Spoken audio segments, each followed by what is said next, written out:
ஆம். திருவுந்தியார் இது இதுவும் சிதம்பரத்தில் தான் பாடியிருக்கார். உந்துதல் அப்படின்னா தள்ளுறது அப்படிங்கிற அர்த்தம். காலை உந்தி அப்படி எழும்பி குதிச்சு, அது பாண்டி மாதிரி இருக்கலாம், அந்த மாதிரி ஏதாவது அப்படி காலை உந்தி வானில் எழும்பி குதிக்கிறது, அந்த மாதிரி விளையாடக்கூடிய விளையாட்டு. அந்த உந்துதல் அப்படிங்கிறது அது நெடிலா உந்தி அந்த இது நெடிலா அந்த இடத்துல வருது. ஸோ இப்போ இந்த பாடலில் பார்த்தீங்கன்னா முழுக்க முழுக்க சிவபெருமான் முப்புறம் எரித்த அந்த ஒரு நிகழ்வு இருக்கு இல்லையா, அதை ஒரு இதுலையாக சொல்லிகிட்டே வரா. மேருமலை தான் வில்லா வளைச்சு சிவன் எடுத்துன்னு போகிறார் முதல்ல முப்புறம் எரிக்க. ஸோ வளைந்தது வில்லு அப்படின்னா மேருவாகி அந்த மலை இருக்குல்ல, மேருமலையை வில்லா வளைச்சுண்டு விளைந்தது பூசல். அவர் எதுக்கு போகிறார்? போரிட போகிறார். பூசல்னால் இங்கே போர். முப்புறங்களை எரிக்க அந்த முப்புறத்தில் யார் அந்த முப்புறத்துக்கு ஒருத்தர் இருக்கா இல்லையா தலைவனாக, அவன் தாரகாக்ஷன், கமலாக்ஷன் அண்டு வித்யுன்மாலி, அவள் 3 பேர் தான் அங்கே இருக்கக்கூடியவர்கள். தாரகாக்ஷன், கமலாக்ஷன், வித்யுன்மாலி, அவள் 3 பேர் தான் அந்த முப்புறத்தில் இருக்கா. அந்த முப்புறங்களை இது பண்ணணும், அழிக்கணும் அப்படின்னு சொல்லி போருக்காக மேருமலையை வில்லாக வளைச்சுண்டு இறைவன் கிளம்புறாராம். உழைந்தன முப்புறம். அப்படி இவர் வந்தோன்னு அந்த முப்புறம் 3ம் அப்படியே இவருடைய அந்த அவர் போரிட வந்தோன்னே அதெல்லாம் வருந்தின அப்படின்னா, உழைந்தன அப்படின்னா ரொம்ப இதுவாக எடுத்தான், உடஞ்சி போய் அது கடைசியாக ஒருங்கு உடன் வெந்தவாறு அப்படியே எரிஞ்சு போய் எடுத்தாம். எல்லாம் வெந்து தணிந்தது போல நெருப்பு. அவரோட பார்வை, அவர் சிரிப்பார். முதல் தடவை மேருமலையை வில்லா வளைச்சி எடுத்துன்னு போய் போரிட போவார். இறுதியாக அது கூட தேவைப்படாது, அவர் வெறும் ஒரு புன்னகை தான், அதுவே அப்படியே அந்த 3 புறங்களையும் எரிச்சிடும். அந்த முப்புறம் அந்த கோட்டைகளை அது எரிச்சிடும். அவை எரிந்து தணிந்தன அப்படின்னு சொல்லி வெந்தவாறு உந்தி பெற, இதை சொல்லிகிட்டே அந்த விளையாட்டை விளையாடுற அந்த பெண்கள். அடுத்தது ஈர் அம்பு கண்டிலம். ஒரு 3 முப்புறம் எரிக்க போகிறா. அப்போ 3க்கு 3 அம்பு வேணும். ஒரு வில்லில் 3 அம்பாவது வேணும், ஒவ்வொரு புறத்துக்கும் 1 அப்படின்னா அங்கே 2 அம்பே இல்லை அப்படிங்கிறா. ஈரம்பு கண்டிலம், 2 அம்பு கூட இல்லை. ஏகம்பர், அவர் பேரை ஒரே ஒரு அம்பு தான் வச்சுட்டுருக்காராம் தம் கையில். அந்த அம்பு யாருன்னா மகாவிஷ்ணு தான் அவர் கையில் அம்பாக இருக்கார் அப்படிங்கிற ஒரு இது உண்டு. ஸோ ஒரு அம்பை கையில் வச்சுட்டுருக்கார். ஆனால் அந்த ஓரம்பே முப்புறம் உந்தி பெற, ஒரு அம்பே இந்த முப்புறம் எரிக்க அவருக்கு போதுமானதாக இருக்குது.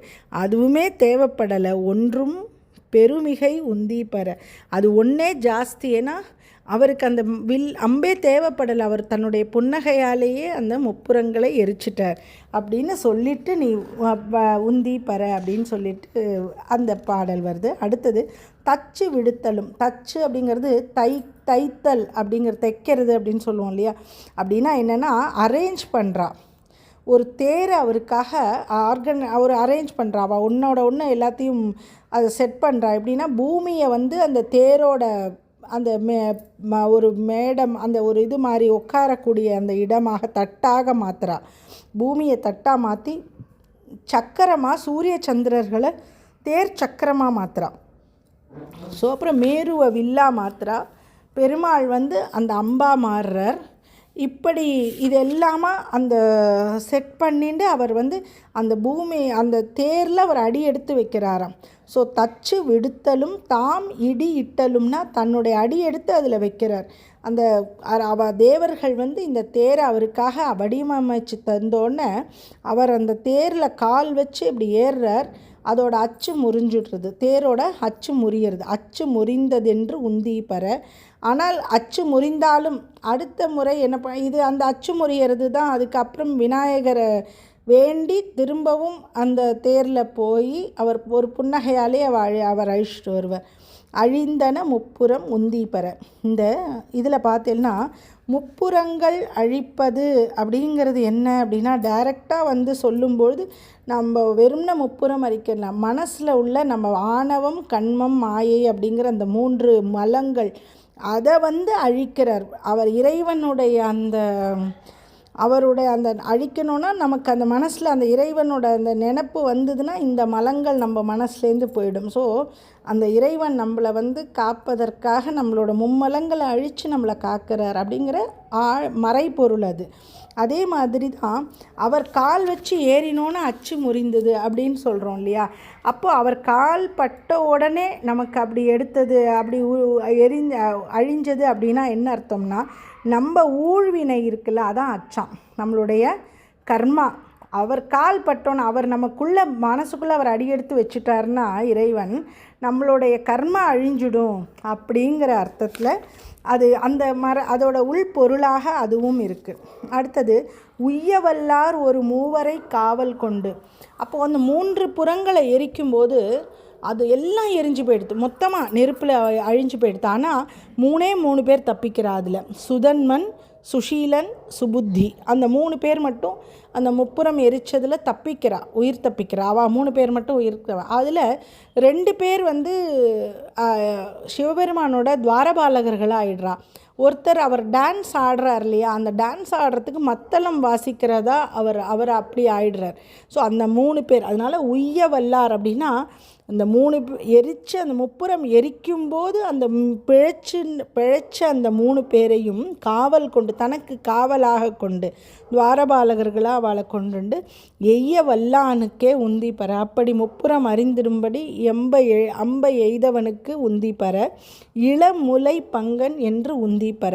அந்த மென்மையான நகில்கள் ஸ்தனங்களை கொண்ட அந்த உமையம்மையை தன் பாகத்தே வைத்தவர். ஸோ பங்கன் என்றால் அவர் தன் பாதியை அவளுக்கு அளித்தவர், அப்படி என்று சொல்லி உந்தி பெற. இது இந்த பாடல். அடுத்தது வந்து சாடிய வேள்வி சரிந்திட தேவர்கள். இது வந்து அடுத்த கதை வந்துடுறது.